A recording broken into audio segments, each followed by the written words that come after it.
Alright, हमारे पास last class में ईद से पहले ये हमने केस पढ़ा था ड्रोन डेवलपमेंट टीडी के नाम से, और मैंने इसके क्वेश्चंस दिए थे। ऑफ कोर्स बच्चों ने सबमिट नहीं करवाए, हसन ने करवाया और एक और बच्ची है जिसने करवाया। एनीवे, तो अब नहीं करवाए तो हम क्वेश्चन को देख लेते हैं जिन्होंने नहीं करवाए हुए।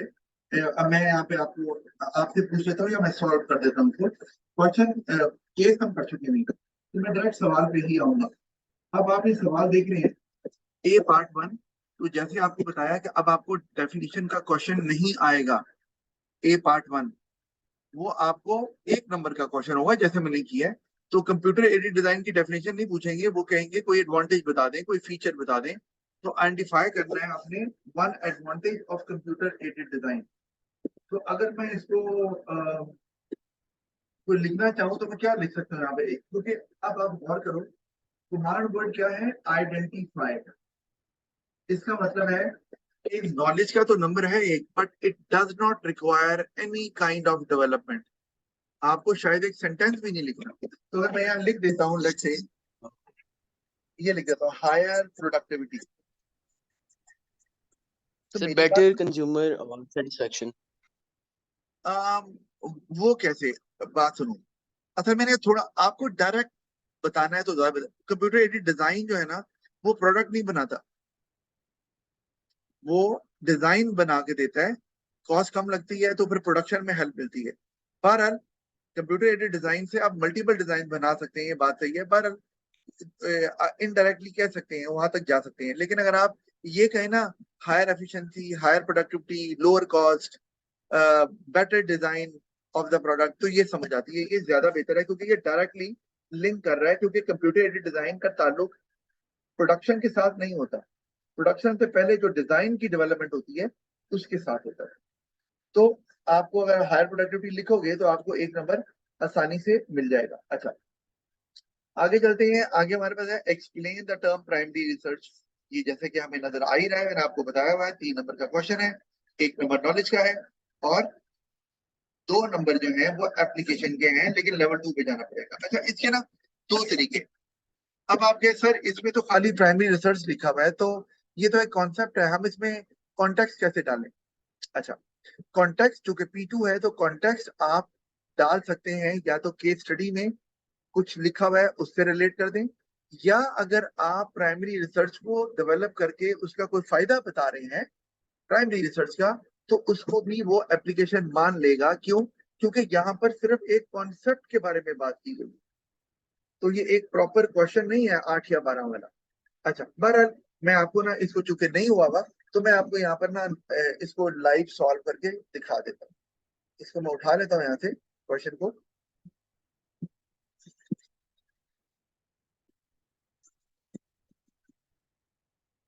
ये देखिए मैं यहाँ ले जाता हूँ। नहीं आया, एक मिनट, कॉपी मैंने किया था, आई होप कि आ जाएगा। आ क्यों नहीं रहा है? एक मिनट, कंट्रोल सी कर रहा हूँ मैं, लेकिन वो आना तो चाहिए। अच्छा, वो शायद टेक्स्ट बॉक्स नहीं दिया होता।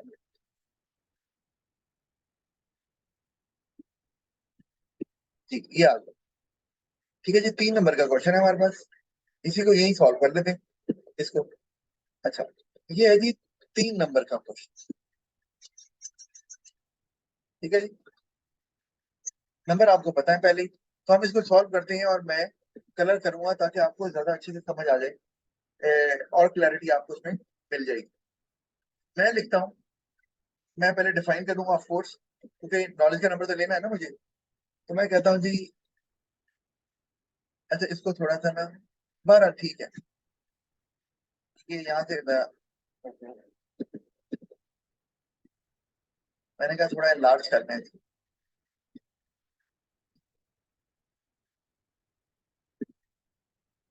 चले, अच्छा अब मैं लिख रहा हूँ जी, it is the process, it is the process of collecting first hand information relevant to business, यानी कि जिस मकसद के लिए बिजनेस रिसर्च कर रहा है उसी से रिलेटेड डेटा इकट्ठा होगा। ऑफ कोर्स, क्योंकि सेकेंडरी रिसर्च में ऐसे नहीं होता, उसमें डेटा रेलेवेंट हो भी सकता है नहीं भी, और फर्स्ट हैंड नहीं होता। तो it is the process of collecting first hand information relevant to the business. ठीक है। वैसे लेवल 1 नॉलेज, मुझे 1 नंबर मिलना है नॉलेज का, मुझे यहाँ पे नॉलेज का 1 नंबर मिल जाएगा। फिर भी अगर मैं इसको डेफिनेशन को बेहतर करना चाहूँ तो मैं ऐसे लिख सकता हूँ, कॉन्ट्रेरी टू सेकेंडरी रिसर्च। ये भी नॉलेज ही है कि सेकेंडरी रिसर्च में ना तो फर्स्ट हैंड इंफॉर्मेशन होती है और ना ही वो जरूरी है कि रेलेवेंट टू द बिजनेस हो। कोई भी इंफॉर्मेशन, आप किसी सोप के बारे में मार्केट रिसर्च अगर कर रहे हैं और वो सेकेंडरी रिसर्च है, तो आपने ब्यूटी सोप लॉन्च करना है, आपको जो रिसर्च मिली वो मेडिकेटेड सोप की थी, तो ऑफ कोर्स रेलेवेंट तो ना हुई ना वो। अच्छा, तो ये वैसे मैं अगर लाइन ना भी लिखूं ये वाली, तब भी मुझे 2 नंबर मिल जाएंगे। लेकिन अगर फर्ज किया कि ये 2 नंबर का क्वेश्चन होता और जैसे कि P1 में होता है, तो मुझे फिर ये लिखना पड़ना था 2 नंबर लेने के लिए। एनीवे, मुझे यहाँ पर 1 नंबर नॉलेज का मैंने गेन कर दिया। आगे चलते हैं। अब हमने 2 नंबर लेने किसके, एप्लीकेशन के। तो मैं इसका कलर जो है वो ये चेंज कर देता हूँ, ब्लू कर देता हूँ। नॉर्मली हम यही इस्तेमाल करते हैं। अब मैं लिखता हूँ कि it is pretty useful for business such as DD. मैंने ना केस की इंफॉर्मेशन को मैंने का इस्तेमाल कर देता हूँ। वैसे भी एक्सप्लेन कर सकता था, ये ज्यादा बेहतर तरीका है कि अगर आप कॉन्सेप्ट को, जो भी आप फायदा बता रहे हैं, अगर आप रिलेट कर सकते हैं इंफॉर्मेशन जो मेंशन है द केस, तो वो ज्यादा आसान भी हो जाएगा और बेहतर भी है। अच्छा, it is pretty useful for business such as DD Q which is trying to enter a consumer market for drones. Enter a consumer market for drones. ये मैंने क्यों लिखा, ये कहाँ लिखा हुआ था, मैं आपको दिखा देता हूँ। यहाँ पर ये गौर करें, यहाँ पर ये बात लिखी हुई है कि वो ड्रोन डिजाइन कर रहे हैं जिसके लिए कंज्यूमर मार्केट। ठीक है, और उसके लिए उन्होंने ये रिसर्च की है कंज्यूमर मार्केट फॉर ड्रोन्स के लिए, राइट। अच्छा, मैं इसी को इस्तेमाल कर रहा हूँ। तो अब मैंने ये लिख दिया ना, ये क्या है, मैंने क्या शो किया, वो बताएगा मुझे। एप्लीकेशन। जी, ये एप्लीकेशन है, लेकिन ये लेवल 1 है, सिर्फ आपको दिखाने के लिए बता रहा हूँ, लेवल 1। क्योंकि मैंने क्या किया, केस की इंफॉर्मेशन जो रेलेवेंट टू द क्वेश्चन थी मैंने वो मेंशन कर दी। तो लेवल 1 एप्लीकेशन 1 नंबर मुझे मिल गया। लेकिन अब जब तक मैं डेवलपमेंट नहीं करूंगा, यानी कि एनालिसिस में एप्लीकेशन को फिट इन नहीं करूंगा, मुझे लेवल 2 एप्लीकेशन के नंबर नहीं मिलेंगे, यानी कि एक और नंबर नहीं मिलेगा। तो मैं इसको अब आगे कैसे लेके जा रहा हूँ, ये देखो जरा। As the market is new, as the market, क्योंकि डेवलपमेंट क्या होती है, जब आप इम्पैक्ट शो करते हैं। तो अभी तक इम्पैक्ट कोई नहीं आया आपके सामने ही है। इम्पैक्ट में जब कॉन्टेक्स्ट में होता है इम्पैक्ट, तो ऑफ कोर्स आपकी एप्लीकेशन बन जाती है लेवल 2। अच्छा, as the market is new for DD, क्योंकि डीडी जो है वो पहले कंज्यूमर मार्केट में नहीं था। ठीक है, तो ये आपको पता होना चाहिए। दिखा भी देता हूँ कि डीडी जो है वो क्या करता था। वो जो है वो फार्मर्स को हेल्प कर रहा है, आप देख रहे हो, देखने के लिए कि फील्ड में वाटर है कि नहीं है, राइट। तो वो बेसिकली कमर्शियल मार्केट में था फार्मर्स की, कंज्यूमर मार्केट में वो अब आना चाह रहे। अच्छा, तो अब मार्केट नहीं है, मैंने इसलिए लिख दिया डीडी का अभी तक इम्पैक्ट कोई नहीं आया। ठीक है, as the market is new for DD and up to date information is required. ठीक है, क्यों चाहिए, to successfully enter the market, to successfully enter the market, क्योंकि वो मार्केट में नए हैं, उन्हें तो चाहिए fresh information. Enter the market किस तरह? By addressing the needs, addressing the, मैं लिख देता हूँ टॉप नीड्स जो हैं उनको एड्रेस करना है। Top needs of the consumers for drone, of the consumers, consumers for drones.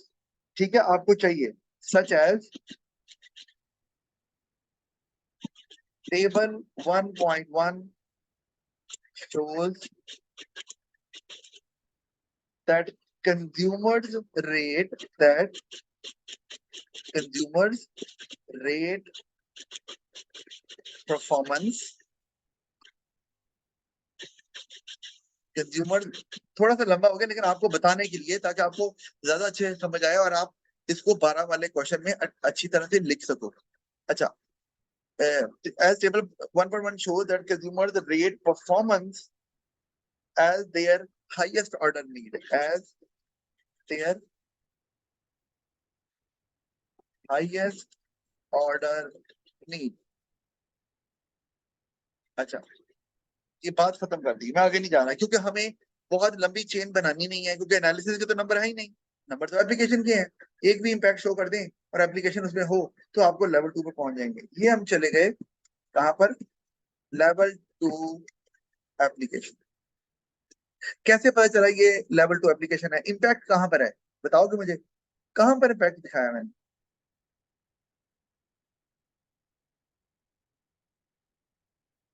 पता नहीं चल रहा। ये इंपैक्ट दिखाया है कि बिजनेस के लिए आसान है मार्केट में सक्सेसफुली एंटर होना, लोगों की टॉप नीड्स को सेटिस्फाई करके। ये इंपैक्ट है कि बिजनेस में इंपैक्ट कि अगर सक्सेसफुली एंटर होना है तो प्राइमरी रिसर्च की जरूरत है। अच्छा, अब मैंने क्या किया कि मैंने जो लिखा कि कंज्यूमर मार्केट में एंटर हो रहे हैं, मैंने उसी को आगे कैरी ऑन किया ना कि कंज्यूमर मार्केट में एंटर होना है तो प्राइमरी रिसर्च चाहिए, और प्राइमरी रिसर्च कंज्यूमर मार्केट में कैसे हेल्प करेगी।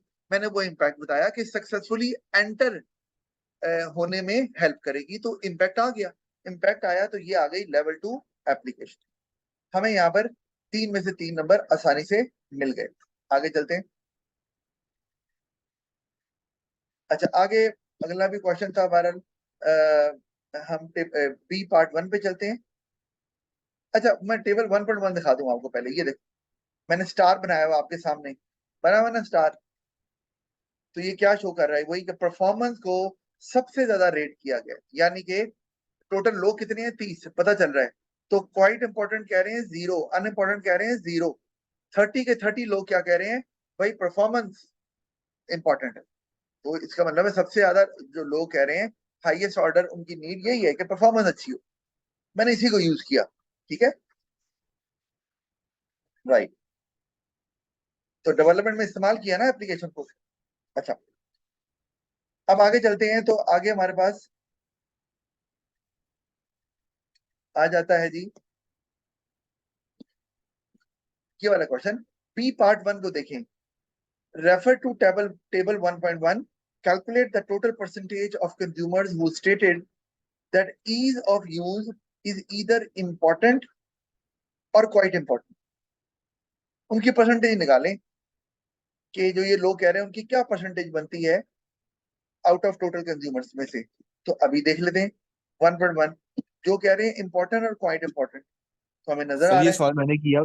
सर ये सवाल मैंने में से किया है। अच्छा, मैंने आपको जी दिया था? सर। ये दिया नहीं था, है ना? जी सर। दिया था, दिया था। अच्छा चलो देख लेते हैं, फिर अभी देख लेते हैं।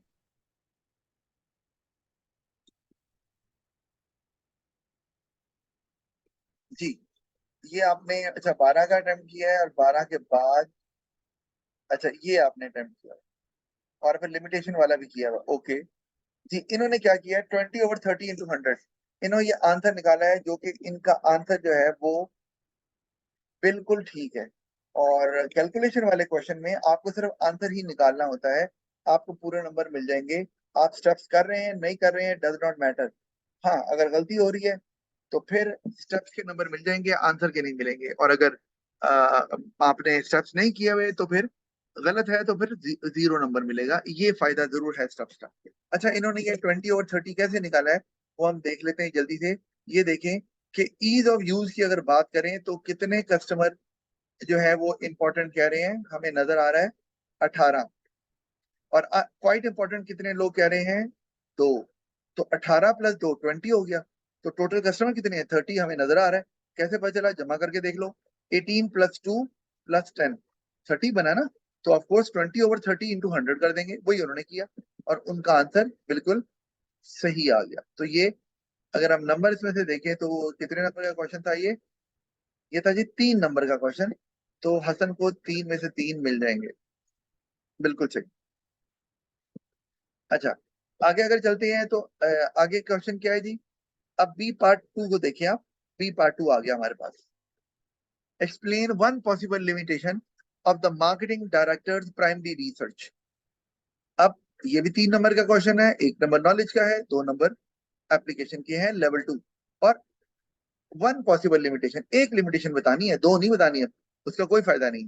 तो हसन ने अटेम्प्ट किया हुआ, इसको देख लेते हैं क्या अटेम्प्ट किया इन्होंने। यहाँ पर मैं इसे पढ़ देता हूँ आंसर को। इन्होंने लिखा है कि primary research is regarded as first hand data collection about market including competitors, customers, etc। तो इन्होंने डेफिनेशन देने की कोशिश की है और डेफिनेशन दी भी है। तो इनको मैं एक नंबर जो है वो बिल्कुल दे सकता हूँ नॉलेज का, क्योंकि लेवल 1 नॉलेज इन्होंने शो की हुई है और मांगा ये हुआ है। तो ये ठीक है, लेकिन 3 नंबर में डेफिनेशन देने की जरूरत नहीं होती। क्यों? इसलिए कि आपने वो लिमिटेशन तो मेंशन करनी है। तो जब आप लिमिटेशन मेंशन करोगे तो वो आपको ऑटोमेटिकली लेवल 1 नॉलेज का नंबर मिल जाएगा, तो ये टाइम वेस्ट होगा इसमें ना।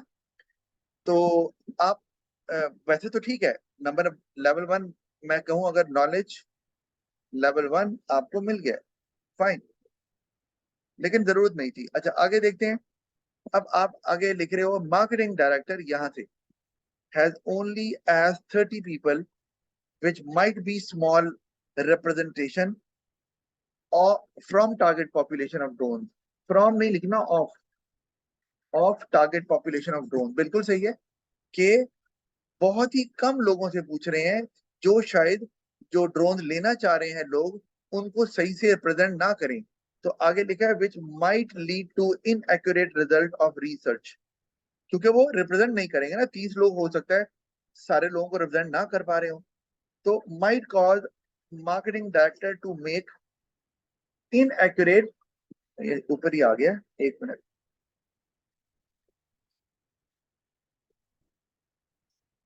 अच्छा आगे वो डेवलप कर रहे हैं कि marketing director to make inaccurate और bad decisions regarding drones. Okay. अच्छा which might increase the cost of drone development. अच्छा कॉस्ट बढ़ जाएगी। अच्छा कॉस्ट बढ़ेगी कैसे, नहीं लिखा, बहरहाल हमने यहाँ डेवलपमेंट के नंबर तो लेने नहीं है, ठीक है। और यहाँ पे सिर्फ ये पूछा है कि जो, ये नहीं कहा कि मार्केटिंग डायरेक्टर क्या करेगा। मार्केटिंग डायरेक्टर ने तो डिसीजन नहीं लेना, हाँ प्राइस का डिसीजन वो लेगा। वो जो मार्केटिंग डायरेक्टर ने रिसर्च की है उसके बारे में पूछा है कि उस पे क्या लिमिटेशन है इसकी, जो मार्केटिंग डायरेक्टर ने रिसर्च की है। तो आपने सही से बताया कि उसने 30 पीपल से सिर्फ पूछ रहे हैं। इसका मतलब है आपने अच्छा किया कि आपने लेवल 1 नॉलेज को डेफिनेशन से शो कर दिया, क्योंकि आप उसके बाद आपने नॉलेज शो ही नहीं किया, आप डायरेक्ट चले गए 30 पीपल। ये 30 पीपल की बात कर रहे हैं, ये क्या है, 30 people which might B small representation of target population, ये क्या चीज है, ये जो आपने यहाँ मेंशन की है ये एप्लीकेशन है। सर। हाँ जी, ये एप्लीकेशन है। तो ये मैं कहूँ तो ये एप्लीकेशन है। तो आपने कहीं पर भी पॉइंट स्टेट नहीं किया, तो अच्छा हुआ आपने डेफिनेशन बता दी, तो लेवल 1 नॉलेज तो मिल जाएगा ना, ये लेवल 1 है। अब क्या आपने इसको डेवलपमेंट में इस्तेमाल किया कि अगर 30 लोग होंगे तो क्या होगा, आपने लिखा आगे कि उससे रिजल्ट इनएक्यूरेट आएंगे और मार्केटिंग डायरेक्टर अच्छे डिसीजन नहीं ले पाएगा। मार्केटिंग डायरेक्टर नहीं मतलब, ठीक है बात आपकी, या बिजनेस या डीडी जो है वो सही डिसीजन नहीं ले पाएगा इन डेवलपिंग ड्रोन्स। और ड्रोन शायद वो इतने अच्छे ना बने या लोगों को पसंद ना आए, क्योंकि वो तो सिर्फ 30 लोग हैं ना जिनसे पूछा आपने, उनको पसंद आ जाएंगे, तो बाकी मार्केट का क्या, उनको नहीं पसंद आ रहे। तो आपने आगे बिल्कुल उसको डेवलपमेंट में इस्तेमाल किया है कि उससे रिजल्ट जो है वो बुरा हो जाएगा। और अब ये अच्छा होता कि आप शायद बता देते कि क्या डिसीजन, आपने डिसीजन नहीं बताया, जैसे कि आप कह सकते थे बैड डिसीजन, आप कह सकते थे रिलेटेड टू प्राइस।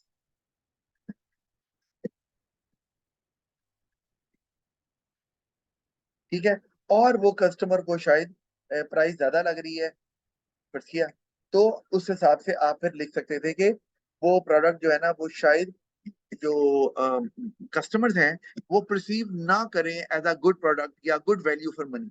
तो ये इस तरह से आप इसको लिख सकते थे। एनीवे आपने एप्लीकेशन शो की है और उस एप्लीकेशन को स्मॉल जो मार्केट साइज था, स्मॉल रिप्रेजेंटेशन जो हो रही थी, आपने लिखा might be small representation of target population.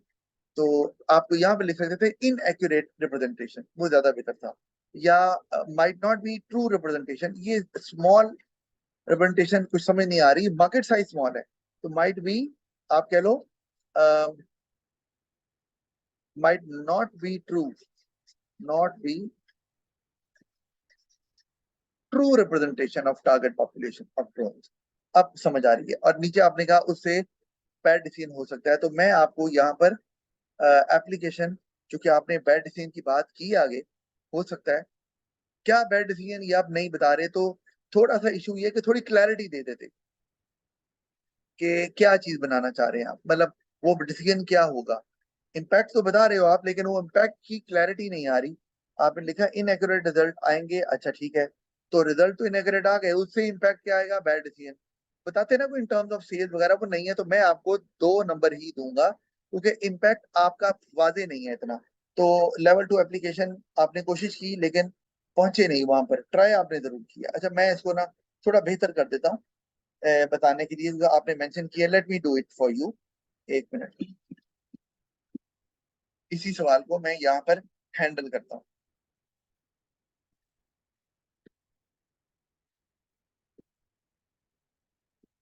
ये सवाल है ना यहाँ पर, मैं यहाँ से उठा लेता हूँ, कोई बात नहीं। ये है ना एक्सप्लेन, ये वाला सवाल।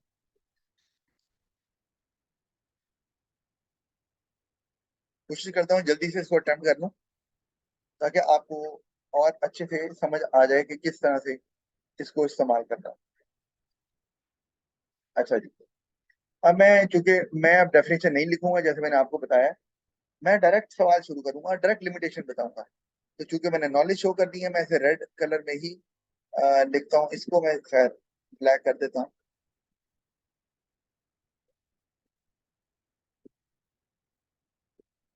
ठीक, मैं अब लिख रहा हूँ स्ट्रेट अवे, छोटे क्वेश्चन में स्ट्रेट अवे लिखती है, one limitation of that research, वही जो प्राइमरी है, one limitation of that RESEA of is that sample size is too small। अब क्या किया मैंने, मैंने एक बिजनेस की टर्म इस्तेमाल की है, लिमिटेशन तो बताई है, but I have used one business term. वो क्या टर्म है, सैंपल साइज। तो इस तरह से शो किया करें, जब आप पॉइंट को पहले मेंशन करते हैं तो कोशिश किया करें उसमें कोई बिजनेस का कॉन्सेप्ट इस्तेमाल हुआ हो, जैसे कैश फ्लो, जैसे प्रॉफिट की बात कर रहे हैं, मार्केट शेयर, ठीक है, ब्रांड इमेज, ये है बिजनेस कॉन्सेप्ट। तो जब पॉइंट मेंशन करें तो किसी की बिजनेस कॉन्सेप्ट को मेंशन करें। तो मुझे यहाँ पे one limitation of that research is that market size is too small. तो क्या हुआ, मुझे यहाँ पर 1 नंबर मिल जाएगा नॉलेज का, one knowledge mark will be. अच्छा है तो ये लेवल 1, चाहिए भी लेवल 1 है, तो कोई टेंशन नहीं है, मुझे नंबर मिल गया। अब मैं आगे चलूंगा एप्लीकेशन की तरफ। अब मैं क्या कर रहा हूँ, एज, सी लाइन को बेशक कंटिन्यू करूं मैं, ठीक है ना, मैं कंटिन्यू कर लेता हूँ वहीं से, चलो यहाँ से, एज ओनली 30 पीपल। अच्छा इसको मैं ब्लू कर देता हूँ, ठीक है। अब मैं एप्लीकेशन की तरफ आ रहा हूँ, ओनली मैं आप वाला पॉइंट ही लेके चल रहा हूँ, ठीक है, जो आपने किया है बताने के लिए कि बेहतर कैसे हो सकता है। as only 30 people have been asked, 30 people have been asked to give their response, right? अच्छा, ये मैंने लिख दिया और मेरी बात मैंने बात कर दी है।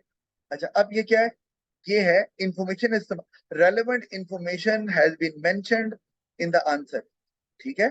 डेवलपमेंट में इस्तेमाल क्यों नहीं हुई, मेंशन कर दिया मैंने क्योंकि रेलेवेंट है, मैं ऊपर बात वही कर रहा हूँ सैंपल साइज की। तो ये क्या हुआ जी, मैंने ये डेमोन्स्ट्रेट कर दिया। अच्छा यहाँ पे मैं इसको भी ब्रैकेट में कर देता हूँ। अब ये आ गया तो मैंने मेंशन किया लेवल 1, ये है जी 1 नंबर मुझे मिल गया इसमें एप्लीकेशन लेवल 1। ठीक है, 2 नंबर आ गए, राइट। आगे चलता हूँ मैं फर्दर क्योंकि डेवलपमेंट करनी है। सो अब ये कनेक्टिव मैंने इस्तेमाल किया है। सो दे माइट नॉट रिप्रेजेंट, जो सैंपल है जो लोग हैं, they might not represent the target population, यानी कि जिनको आप, वो लोग जो कि लेना चाह रहे हैं drones, who have the potential to buy drones, so they might not represent the target population. अच्छा, and the data might not reflect the needs of the potential consumers, and the data might not, ये थोड़ा लंबा मैंने कर दिया लेकिन कोई बात नहीं, and the data might not reflect the needs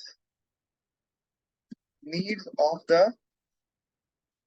potential customers, यानी कि जो उनसे ले सकते हैं, potential customer की बात कर रहे हैं।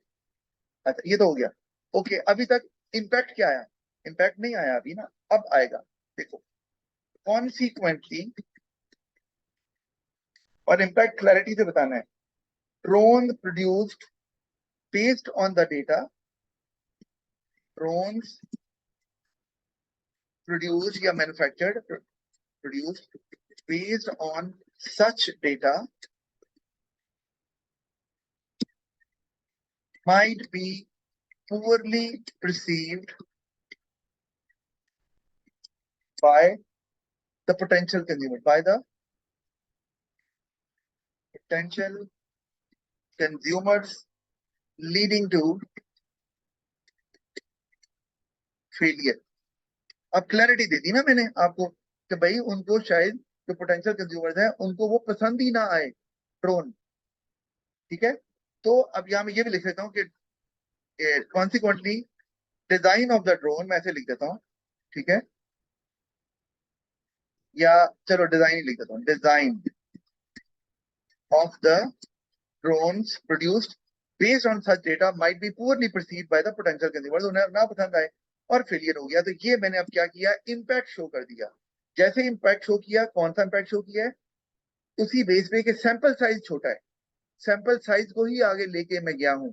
ठीक है, उसी को डेवलपमेंट में इस्तेमाल किया है। तो मैंने यहाँ, मुझे 1 नंबर और मिल जाएगा, यानी कि मुझे 2 नंबर एप्लीकेशन के मिल जाएंगे, 1 नंबर और मिल गया। ठीक है, L2 एप्लीकेशन, तो मुझे 2 नंबर मिल गया। खत्म, समझ आइए। इस तरह से क्लैरिटी से डेवलपमेंट करनी है कि आपकी एप्लीकेशन जो है ना वो नजर आए आपकी आपकी डेवलपमेंट में, या जब इम्पैक्ट शो करते हैं। जी सर, आगे। ओके, ऑल राइट, आगे चलते हैं। आगे आगे हमारे पास क्वेश्चन, एनालाइज 2 फैक्टर्स। अच्छा, मैं कौन कौन आया मैं ये, अच्छा मलाइका है और सफिया। अच्छा, analyse 2 factors that could influence the leadership style used as TD moves into the production of robots. अच्छा, ये मिनाल तो नहीं आई हुई, उन्होंने ये अटेम्प्ट किया था, तो मैं इसको बहरहाल जनरली डिस्कस अच्छी तरह देख ही लेता हूँ इनका आंसर, और आपने मुझे बताना है कि इनके आंसर में क्या प्रॉब्लम है। ठीक है जी, 8 नंबर का क्वेश्चन है, 2 नंबर नॉलेज के हैं लेवल 1, और 2 नंबर एप्लीकेशन के हैं वो भी लेवल 1, और एनालिसिस के 4 नंबर है, लेकिन लेवल 2 पे जाना पड़ेगा। 2 फैक्टर्स बताने हैं जो कि इन्फ्लुएंस करती हैं लीडरशिप स्टाइल को, और लीडरशिप स्टाइल आपको पता है ऑटोक्रेटिक, डेमोक्रेटिक, लेजर फेयर। ठीक है ना जी, वही वाले होते हैं। तो अब मैं पढ़ता हूँ वो क्या कह रही हैं कि leadership is a process where an individual leader influences a group of individuals working, a group of individual workers to achieve a common goal by motivating, guiding and directing them। ये क्या शो किया जी इन्होंने, knowledge. जी ये इन्होंने show कर दिया knowledge. इसका मतलब है, और अच्छी कॉम्पैक्ट डेफिनेशन इन्होंने दी हुई है, तो इसका मतलब है कि इनको 2 नंबर नॉलेज के मिल जाएंगे क्योंकि लेवल 1 इन्होंने अचीव कर लिया है। आगे पॉइंट्स भी मेंशन करेंगे तो वो भी ठीक है। अच्छा ओके फाइन, ये बात तो हो गई। ये सारी जो बात उन्होंने की है, ये सारा लेवल 1 नॉलेज है, क्योंकि ये नॉलेज शो की गई है फ्रॉम द सिलेबस। आगे चलते हैं, आगे आ गया हमारे पास। So factors that influence DD moves into production of robots can be democratic as leader involves workers in decision making. This would establish clear vision and direction for employees, for example, dealing with design, construction, computer system, etc. जी, ये क्या कर रही है जी ये? जी, इसमें कोई problem है इसके अंदर? ये सारा इन्होंने एनालिसिस किया हुआ है। क्या इन्होंने फैक्टर मेंशन किया है जो लीडरशिप स्टाइल को इन्फ्लुएंस करता है? नो। नहीं किया। इन्होंने क्या किया, इन्होंने डेमोक्रेटिक स्टाइल को ही इस्तेमाल करना शुरू कर दिया, उसको एक फैक्टर बना लिया। गलत। आपको फैक्टर बताना था जो कि आपको बताएगा कि डेमोक्रेटिक स्टाइल फॉलो होगा या ऑटोक्रेटिक होगा, वो उन्होंने नहीं मेंशन किया। इसका मतलब है इन्होंने एनालिसिस किया लेकिन इनको कोई नंबर मिलने वाला नहीं है, क्योंकि ये स्टेटमेंट को समझी ही नहीं है। आप यहाँ डेमोक्रेटिक स्टाइल नहीं बताना था, आपने वो फैक्टर बताना था। ठीक है, जैसे मैं आपको एग्जांपल देता हूँ। क्या? जैसे कि एग्जांपल ये है कि आप अगर केस को सर देखें। एक मैं सर एक मिनट, जैसे एक बिजनेस हो सकता है। ये देखो, आपको मैं दिखाता हूँ, यहाँ पर जरा गौर करो आप। यहाँ पे आप गौर करो कि ये क्या लिखा हुआ है। यहाँ पे इंफॉर्मेशन मौजूद है। DD's employees are skilled and highly motivated. ठीक है। अच्छा, अब अगर वो हाईली मोटिवेटेड हैं तो इसका मतलब है कि डेमोक्रेटिक स्टाइल फॉलो किया जा सकता है, क्योंकि वो अगर स्किल्ड हैं तो they can come up with good suggestions, good ideas, और मैनेजर्स उनको कंसिडर करके बेटर डिसीजन मेकिंग ले सकते हैं for the development of robots. तो इस तरह करके लिखना चाहिए। ठीक है, लेकिन वो नहीं लिख सकी, तो ये प्रॉब्लम हो गई। क्या फैक्टर क्या था कि one of the factor is the level of ability and the skill employees have. ठीक है, ये पहला ये फैक्टर बन गया। अब आगे उसको आप केस के साथ भी लिंक कर सकते थे कि जी उनकी एबिलिटी बहुत है, उनका स्किल ज्यादा है, तो इसलिए यहाँ पर डेमोक्रेटिक भी सूट करता है या लेज़ी फेयर सूट करता है। इस तरह से लिखना चाहिए था, ये नहीं लिख सकी। एनीवे, तो इनको नंबर नहीं मिलेगा। आगे चलते हैं। आगे आ गया दूसरा, उन्होंने क्या लिखा है जी, ये मैं और कलर ले लेता हूँ। कि इन्होंने कहा another factor can be lazy fair, this style can be suitable. ये एक प्रॉब्लम आ गई। फिर इन्होंने ये लीडरशिप स्टाइल्स को फैक्टर बना रही है जो कि गलत है। अच्छा, आगे क्या है जी, when creating when creativity is required, for example adding a unique feature in robots that competitor do not have can benefit DD moves leading to profit। अच्छा, ये कुछ रेलेवेंट है, थोड़ी सी गड़बड़ है कि अगर ये फैक्टर बना लें क्रिएटिविटी को, ये जो क्रिएटिविटी है इसको फैक्टर बनाएं, लेजर फेयर को नहीं। तो अगर क्रिएटिविटी, आप कह सकते हैं another factor could be creativity, तो आपको नंबर मिल गया ना, नॉलेज का मिल सकता है। और क्रिएटिविटी को लेके चले कि क्योंकि now they are into consumer market for robots, तो क्रिएटिविटी इज रिक्वायर्ड।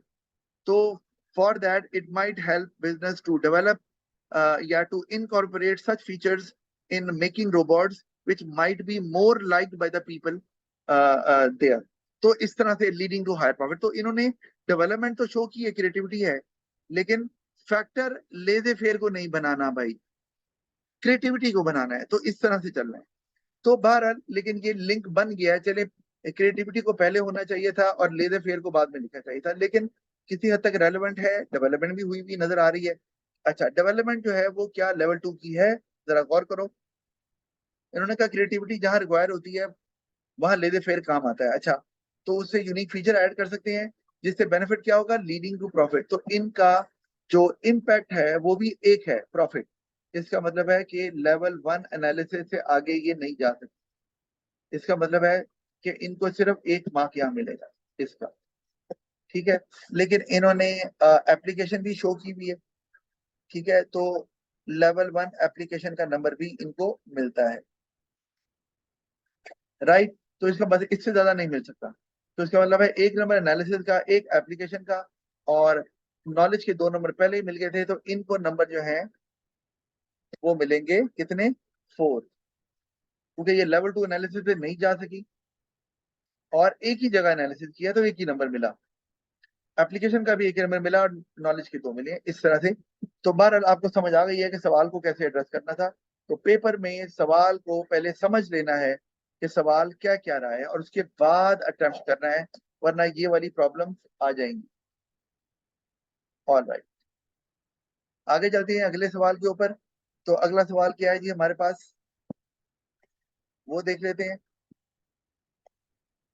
वो सवाल है जो हसन ने किया है। एवेल्युएट, लास्ट सवाल देखें, part D. Evaluate a suitable marketing mix for the robots, justify your recommendation.